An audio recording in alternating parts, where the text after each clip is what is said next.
Assalamualaikum warahmatullahi wabarakatuh. Jumpa kembali bersama Sang Hyang Cipta Rasa yang akan mempersembahkan kisah-kisah mistis menarik untuk menghibur teman-teman semua dimanapun berada. Sebelum ke cerita, terlebih dahulu kami ucapkan terima kasih yang sebanyak-banyaknya kepada teman-teman yang telah bergabung di channel ini. Dan bagi yang belum bergabung, silahkan mampir dan berikan dukungannya dengan cara subscribe, like, komen, dan share ke teman-teman lainnya agar channel ini semakin berkembang. Untuk menjaga privasi dalam cerita ini, nama tokoh dan tempat kejadian telah kami samarkan. Apabila ada kesamaan cerita, nama tokoh dan tempat kejadian mungkin hanya kebetulan saja. Kali ini, kami akan menceritakan kisah tentang seseorang yang tak pernah puas dengan apa yang dimilikinya, sehingga mengambil suatu tindakan yang tanpa ia sadari akan membuat dirinya terjerumus ke suatu hal yang tak diinginkan. Nah, seperti apa ceritanya? Kita ikuti saja kisah selengkapnya. Kejadian ini sudah lama sekali, tepatnya di tahun 90-an, dan kami mencoba mengingat kembali kejadian itu untuk menjadi pelajaran berharga bagi kita semua, agar kita tak berbuat yang aneh-aneh dalam mencapai keinginan dan tujuan hidup, serta mengingatkan kalian untuk selalu bersyukur atas karunia yang telah Tuhan berikan kepada kita semua. Supri, pemuda lajang berusia 25 tahun, bekerja pada sebuah toko yang menjual bahan-bahan kerajinan yang terbuat dari anyaman pandan. Ia bertugas mengantar pesanan pada para pengrajin atas perintah Pak Bahri yang menjadi majikannya. Sikapnya yang ceria dan ramah pada pelanggannya membuat dirinya disukai banyak orang. Ditambah lagi wajahnya yang ganteng serta badannya yang tinggi dan atletis membuat para pengrajin yang kebanyakan wanita itu banyak menaruh hati padanya. Dari minggu ke minggu, pelanggan toko itu semakin banyak, membuat majikan Supri mendapatkan untung berlipat, sehingga Pak Bahri memberikan bonus pada Supri dengan menaikkan gaji bulanannya serta sebuah sepeda motor inventaris untuk Supri pergunakan mengantar barang ataupun bepergian kemanapun. Tentu saja Supri merasa senang, apalagi upah yang ia dapatkan setiap bulan semakin bertambah. Dan dari hal inilah sikap dan sifat manusia bisa berubah dengan cepat. Materi yang tak seberapa itu dapat membutakan mata hati manusia. Begitu juga dengan Supri. Dengan bermodal sepeda motor inventaris dari majikannya serta gaji tambahan yang ia peroleh, Supri mulai merubah gaya hidupnya. Dibelinya pakaian-pakaian yang tren pada masa itu.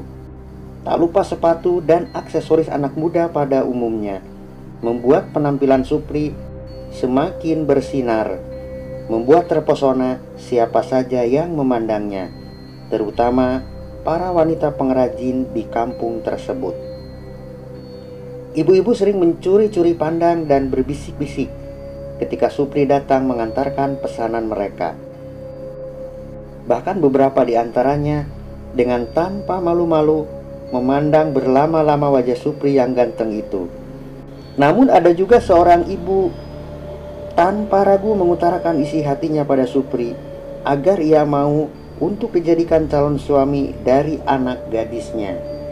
Pada suatu tempat, di sebuah pusat perbelanjaan oleh-oleh, terdapat sebuah rumah produksi kerajinan yang cukup besar, yang memproduksi barang-barang kerajinan berbahan baku anyaman pandan.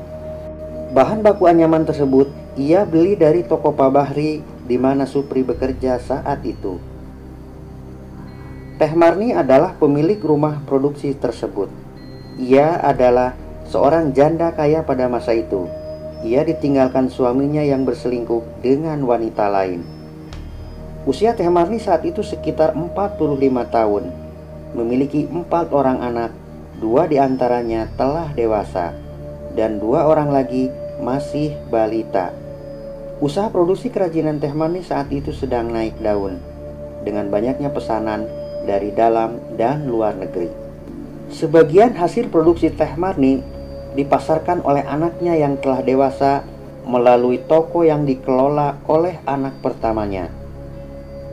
Setahun berlalu sejak ditinggalkan suaminya.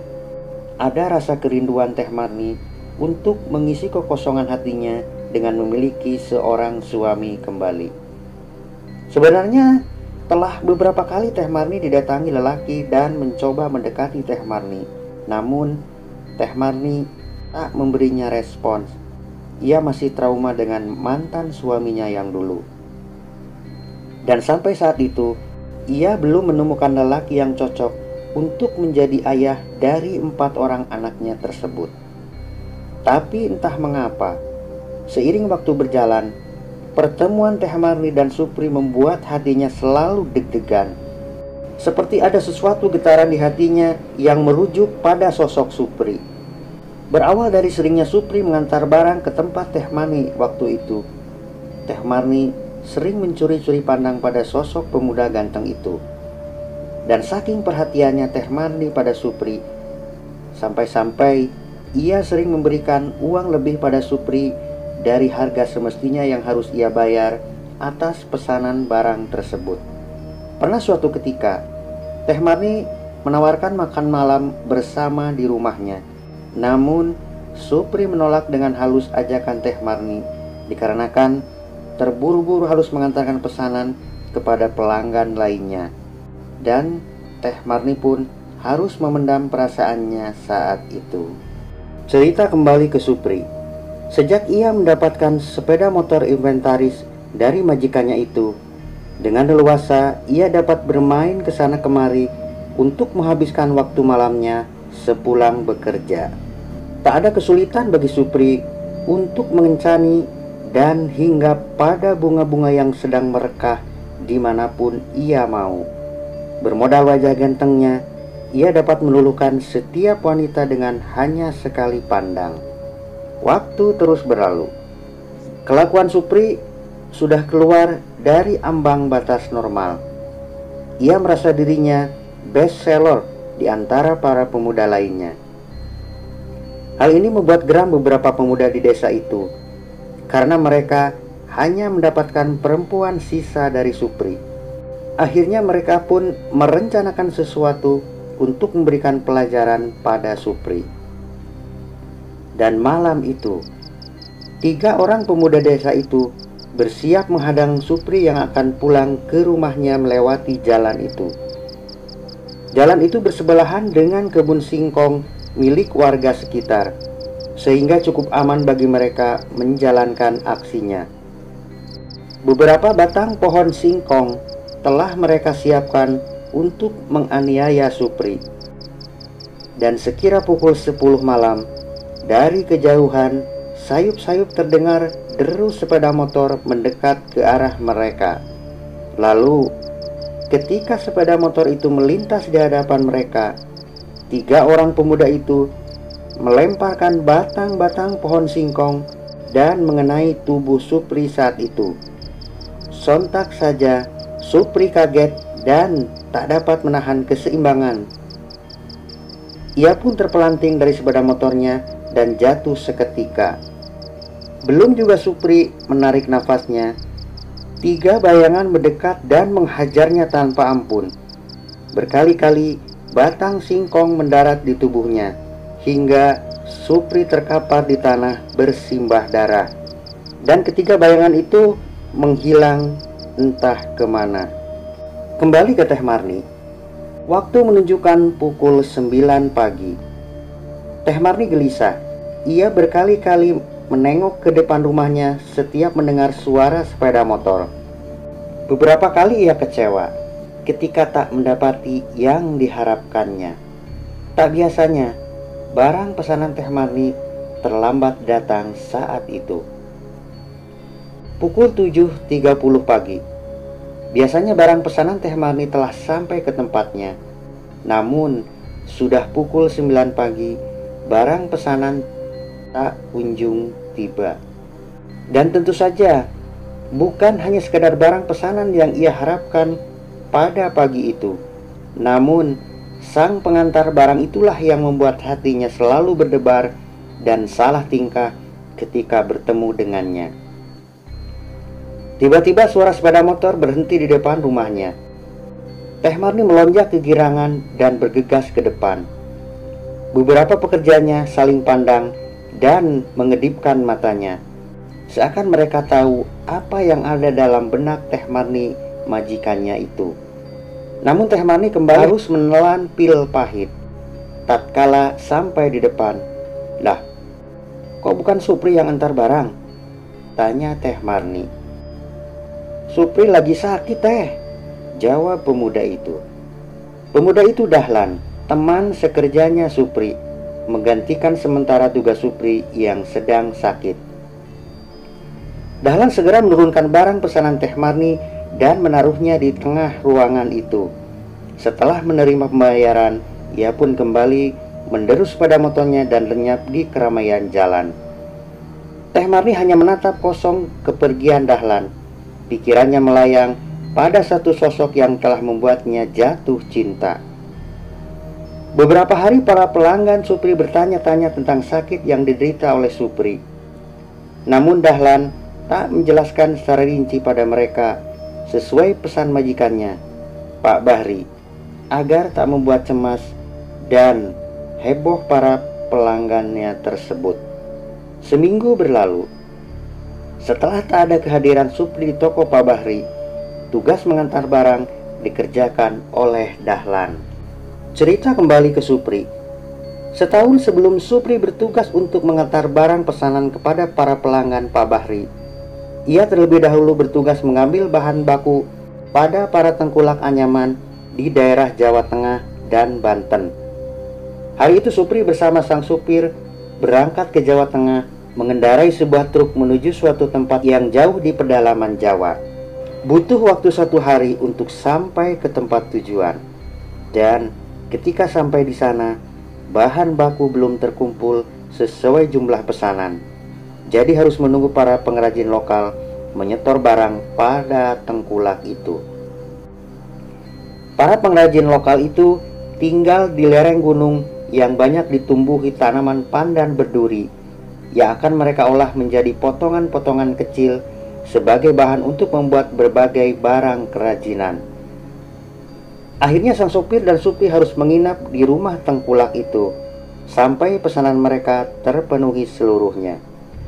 Nah, Supri yang sering ke tempat itu mempunyai kenalan yang sebaya dengannya. Ialah Hendro yang tinggal di kampung tersebut. Malam itu Hendro datang menemani ngobrol-ngobrol sambil minum kopi, sedangkan sang sopir sedang mengobrol di ruangan lain dengan tengkulak barang tersebut. Percakapan mereka semakin seru manakala sampai pada sebuah tema tentang perempuan. Hendro lalu celingukan untuk memastikan bahwa suaranya tak terdengar orang lain. Lalu ia berbisik ke telinga Supri. Supri mengangguk-angguk sambil tersenyum. Entah apa yang dibisikannya. Lalu Supri berpamitan pada sang supir untuk menginap di rumahnya Hendro malam itu. Dan malam itu Supri dan Hendro pergi ke suatu tempat untuk menemui seseorang. Lalu sampailah mereka pada suatu tempat yang terpencil jauh dari perkampungan warga lainnya. Hendro adalah kali kedua datang ke tempat Mbah Karso sebagai juru kunci dari sebuah air terjun keramat tak jauh dari rumah itu. Hendro kemudian menyampaikan maksudnya dan memperkenalkan Supri serta mengutarakan tujuannya ke Mbah Karso. Tak banyak yang disampaikan oleh Mbah Karso saat itu, karena Hendro sudah melakukan hal itu sebelumnya. Lalu Hendro dan Supri pamit untuk segera melakukan sesuatu ke tempat dimaksud. Tempat yang dituju Hendro dan Supri jaraknya tak jauh dari rumah sang juru kunci itu, hanya berkisar antara kira-kira 200 meter. Di perjalanan, Hendro memberitahukan tata cara yang harus dilakukan Supri, serta beberapa larangan yang jika dilanggar bisa berakibat fatal. Supri pun kemudian menghafal mantra yang sangat pendek yang diberikan Hendro saat itu. Perjalanan mereka hanya ditemani oleh suara binatang malam yang bagi Hendro adalah sebuah hal biasa yang tak perlu ditakutkan. Pun demikian Supri, ia tak merisaukan suara-suara itu karena ia sering melakukan perjalanan malam bersama sang sopir. Alhasil, mereka pun sampai ke tujuan. Kedatangan mereka disambut dengan suara gemericik air yang berasal dari sebuah air terjun kecil, hanya kira-kira setinggi 5 meter.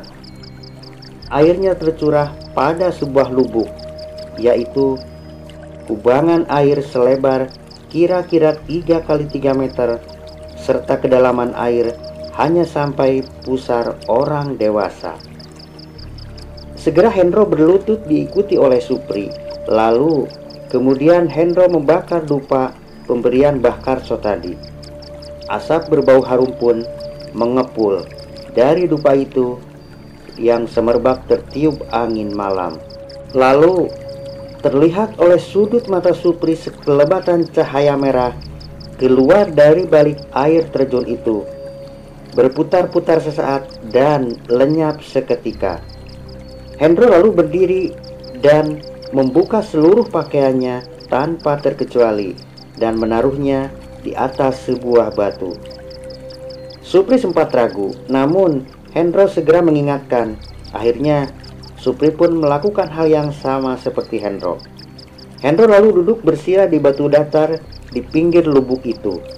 Supri kemudian mengikuti apa yang dilakukan temannya tersebut. Dari mulut mereka kemudian terdengar lirih mantra-mantra memanggil sang penunggu air terjun itu untuk mengabulkan permintaan mereka. Malam itu, bulan sabit mengintip dari balik dedaunan di atas kepala mereka berdua.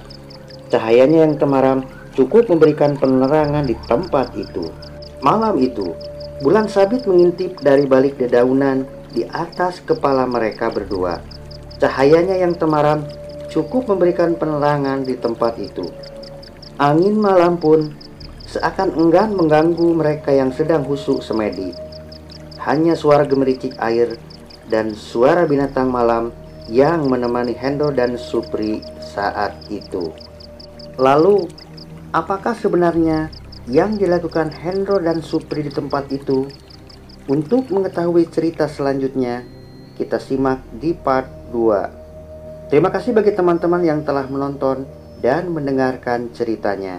Semoga kalian terhibur. Mohon maaf apabila ada salah-salah kata. Sampai jumpa di kisah selanjutnya hanya di Sang Hyang Cipta Rasa. Assalamualaikum warahmatullahi wabarakatuh.